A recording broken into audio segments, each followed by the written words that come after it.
Hola chicos, bienvenidos al Rincón del Miniver. Acompáñenme a ver la recomendación de esta semana. ¡Vamos allá! Y bueno chicos, entrando en materia de la película recomendable para esta semana, quisiera decirles que para empezar hay películas que nos entretienen, hay películas que nos emocionan y después está Secreto en la Montaña. Es una película que se queda contigo por muchísimos años y que sí marca un antes y un después en el cine LGBT actual, me atrevo a decirlo, y que ya se ha convertido en un clásico. Vaya, ¿quién no ha visto Secreto en la Montaña? Pero sobre todo, más allá de eso, yo no creo que sea simplemente una película sobre dos hombres enamorados que creen en una historia de amor, romance y quizás creo que va más allá. Creo que se enfrentan al miedo, a la soledad y a esas decisiones que nos marcan para el resto de la vida. Sobre todo el costo que puede tener el ocultar tus sentimientos o la persona que realmente eres. Y eso es de lo que habla esta película Secreto en la Montaña. Bueno, para hablar sobre Secreto en la Montaña hay que manejar algunos datos. La película es del 2005 bajo la dirección de Ang Lee. Es un director reconocido por hacer cine muy humano y está basado también en un relato de Annie Proulx y pues cuenta con un reparto pues impresionante, ¿no? Empezando por Heath Ledger, Jack Gyllenhaal y acompañado por Michelle Williams y Anne Hathaway. Imagínense nada más ese reparto para una película que en su momento pues no pensaron que fuera trascendental y sin embargo lo fue. Estuvo nominada a los premios Oscar, ganó 3 de hecho, mejor dirección, mejor guión adaptado y mejor banda sonora original.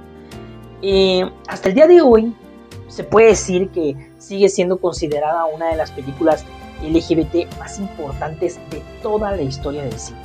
¿Y esto por qué? Bueno, porque la historia nos lleva a esos Estados Unidos de los años 50, 60, del oeste, donde dos jóvenes vaqueros, Dennis Del Mar y Jack Twist, se conocen por medio de que van a buscar trabajo a una granja, como para ese periodo donde pues no encuentras nada. Uno de ellos tiene novia, el otro anda también en sus idas y vueltas, pero ambos están pasando por una transición sin darse cuenta, ¿no? Sin saber que son jóvenes y vaya, ¿qué les depara la vida? Sobre todo en esa época, ¿no? Tan difícil, tan crucial en Estados Unidos. Y pues bueno, se conocen ahí y comienza una relación de amistad y ese amor que va surgiendo poco a poco al paso de la película y al paso de la convivencia se convierte en un arriesgue absoluto, ¿no? Donde decides abandonar a tu familia, dejar el trabajo y esa reputación que todo macho alfa quería tener en aquel entonces por vivir tu propia vida, ¿no? Y básicamente creo que ese es el preámbulo de la película. Secreto en la Montaña tiene una magnífica fotografía, tiene una música súper encantadora y vaya, es de esas películas que te transporta, que va más allá de solamente los diálogos.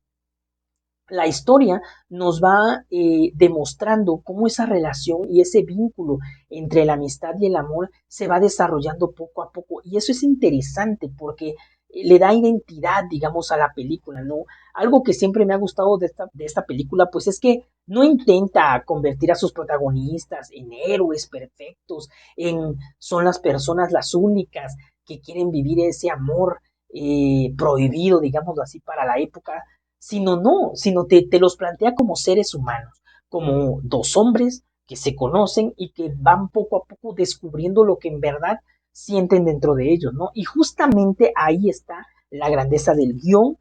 No busca un discurso político, tampoco nos glorifica como comunidad o como hombres homosexuales, y lo que hace pues es mostrar las consecuencias de vivir en una sociedad donde el amor a la persona equivocada pues tiene mucho arriesgue, ¿no? Según las normas de la época y que puede llegar a destruirte y a empezar esa dualidad entre ser una persona allá, abajo de la montaña, y ser otra persona aquí contigo, ¿no? Por así decirlo.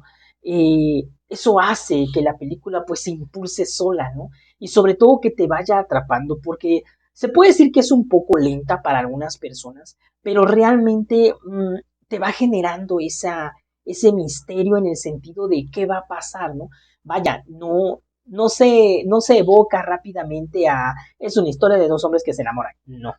Realmente primero se ven sus vidas, se ve cómo eso se va desarrollando y sobre todo qué es lo que viven en esa montaña, ¿no? Valga la redundancia con el nombre, es Secreto en la Montaña. Y que posterior a eso, por el miedo a la aceptación, hacen cosas que pues no se debería. Muchas veces, y me voy a plantear aquí en nuestro país, en México, cuántos hombres no tienen una doble vida, ¿no? Y es muy respetable en el sentido de que pues ellos sabrán esas decisiones, sin embargo, también hay que pensar que son decisiones que los marcan para toda la vida. Y por X o Y llegan por el miedo o la presión social, llegan a, incluso hasta casarse y vivir así. Y en realidad, pues no estás viviendo para los demás, no estás viviendo para ti.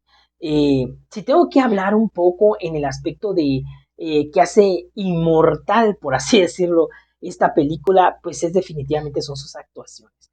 Básicamente el llanto, la frustración, el coraje, te lo crees de cada uno de ellos. Como que el casting de los actores fue bien planteado y todos tienen esa línea. Sobre todo que todos los personajes se desarrollan. Muchas veces en este tipo de historias sobre LGBT o romance, muchas veces se enfocan solamente en eso, en el romance de los protagonistas. Y sin embargo aquí sí te dejan profundizar en las demás personas, ¿no? Y eso habla muy bien de la película.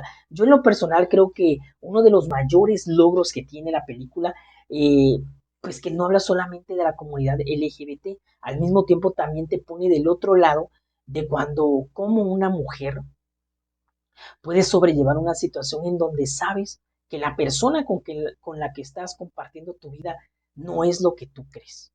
Y es frustrante también eso. Por otro lado, si llegas a tener incluso los personajes, bueno, ya no es que de spoiler porque ya la mayoría la ha visto, más bien esto es una opinión, pero también llegas a ver el lado de los hijos, cómo llegas hasta incluso tener hijos con tal de tapar lo que realmente eres. Repito, todos tenemos ciertos contextos, ciertas situaciones que no nos permitían o en esa época no les permitían poder ser libres como lo podemos ser ahora, ¿no? Sin embargo, si te pone a reflexionar en todo lo que conlleva el miedo a no ser lo que eres, más allá de gritarlo a toda la sociedad, tú mismo, ¿no? Tú defender tu identidad, lo que tú eres. Al final del día, nuestra historia personal o nuestra, eh, digamos, nuestra situación emocional, sentimental con alguna persona, pues es algo íntimo, es de nosotros, sin necesidad de decirle a todo el mundo. Pero muchas veces, y en aquella época, en los años 50, 60, que es donde se ubica la película, pues no se podía hacer eso, ¿no? El mensaje pues sigue siendo exactamente el mismo, a pesar de que la película ya tiene muchísimos años de haberse estrenado, ¿no? ¿Qué precio estamos dispuestos a pagar por intentar encajar en la sociedad? Y esa pregunta pues se sigue cuestionando actualmente. Quizás hay muchas personas de la comunidad que actualmente, sobre todo los jóvenes, lo vemos o lo ven muy fácil, ¿no? Cuando pues realmente conlleva muchas cosas. La salida del closet es algo, no voy a decir que un tema tabú, pero es algo muy difícil y es lo que toca esta película también, porque realmente es en verdad que hoy existen muchas películas LGBT y también muchas series que nos invitan a que a poder enfrentarnos a eso, a demostrarnos que no, la vida no se acaba porque tú salgas del closet. Sin embargo, como siempre lo he venido manejando aquí en los videos, eh, hay muchas cosas que conlleva más allá de la familia el que tú decidas decirte a tu círculo, vamos a decirlo personal, que tienes una preferencia sexual. Y realmente actualmente pues ya no se debería de ver así o no se plantea de esa forma porque pues un heterosexual no hace eso y porque un homosexual sí tiene que decir lo que es, ¿no? O su orientación sexual, cuando realmente tú con quien convives es con la persona, no con su orientación sexual. Entonces es ahí una disyuntiva que tenemos, pero la película refleja eso en aquel tiempo. Es una película, como bien lo mencioné, de un relato, de un libro.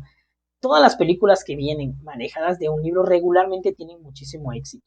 Yo creo que Secreto en la Montaña eh, rompió el esquema de que una película LGBT sí puede ser comercial. La película fue un boom, tuvo muchísimo éxito en su momento. Bueno, ganó 3 Óscares, creo que estaba nominada a 9. Y eso aplica tanto en el arte del cine como también nos habla de lo comercial que fue. Mucha gente la pudo ver. Vuelvo a repetir, yo fui uno de esos adolescentes que la vio, que hice lo imposible para conseguir la película y que me dejaran verla. Obviamente tiene una clasificación no muy alta, sí tiene escenas así, quien ya la vio no me dejará mentir, pero sin embargo todo va encajando, vuelvo a lo mismo, hay escenas de amor puro, hay escenas de, obviamente, íntimas, hay escenas de frustración, de miedo, de coraje, de quererte meter a la película y agarrar al personaje así, no, dar una bofetada. Pero vaya, al final del día creo que la película sí cumple su objetivo, que es no solamente ver la película, chicos, sentirla y sentirla aquí. Sentirte quizás a lo mejor hasta identificado o qué pasaría si yo llegara a esa situación. Creo que Secreto en la Montaña nos da muchas lecciones y nos demuestra las consecuencias de vivir en esa realidad donde amar a la persona equivocada, como antes lo dije, según según las normas de la época, pues podía destruirte, porque al final del día nuestros protagonistas están rotos por dentro y lo único que los sostiene es esa montaña y el amor que se genera allí, porque más allá de la intimidad, eso es amor, chicos. Eso es amor. Y sí, quizás me van a decir, ay, mi nivel, pero tú siempre traes películas que no son fatalistas y películas que nos hablan de lo bueno que hay después de la fatalidad de ser homosexual, ¿no? Pero sin embargo, este es un clásico, es algo que yo os invito a verla a pesar de cómo concluye la historia. Si todavía no la has visto, yo te la recomiendo muchísimo. Si ya la conocen, pues me gustaría leerlos aquí en sus comentarios. La película se encuentra en Amazon, me parece actualmente. Y de verdad, chicos, de verdad es una película, es una buena película, es un buen cine LGBT que plantea muchas matices sobre qué queremos para nosotros, qué somos actualmente y qué queremos ser. Y sobre todo, saber que cada decisión tiene una consecuencia. Y ojo con eso, ¿no? Porque muchas veces la película misma nos da ese reflejo y te pone a reflexionar. Creo yo que es una de las películas que después de verla de verdad, si te quedas cavilando entre está bien lo que estoy haciendo, está mal, es interesante cómo, o si tienes, más allá de que seas de la comunidad LGBT o no, si tienes algún amigo, algún compañero de trabajo, te vas a dar cuenta aunque no estamos en la misma época, pero como yo ya les comenté, hay personas que siguen en esa y que les es muy difícil salir a salir del caparazón y dejar esa vida por iniciar otra. Eso también es muy difícil y es lo que pasa en la película y es lo que le pasa a los personajes, cómo puedo atreverme a renunciar a lo que ya tengo por el amor de mi vida. Básicamente es eso, la premisa de Secreto en la Montaña es eso. Y bueno, chicos, esta fue la recomendación de esta semana. Espero les haya gustado. Por favor, dejen sus comentarios. Si quieren que hable de alguna película en especial que haya marcado la vida de ustedes, con gusto lo voy a hacer. Todas las recomendaciones son bienvenidas. Denle like, compartan. Y pues esta fue la recomendación de esta semana, que estamos empezando con los clásicos LGBT. Este fue el Rincón del Miniver. Yo soy el Miniver y recuerda, está bien ser tú mismo, está bien ser diferente. Nos vemos para la próxima semana. Bye.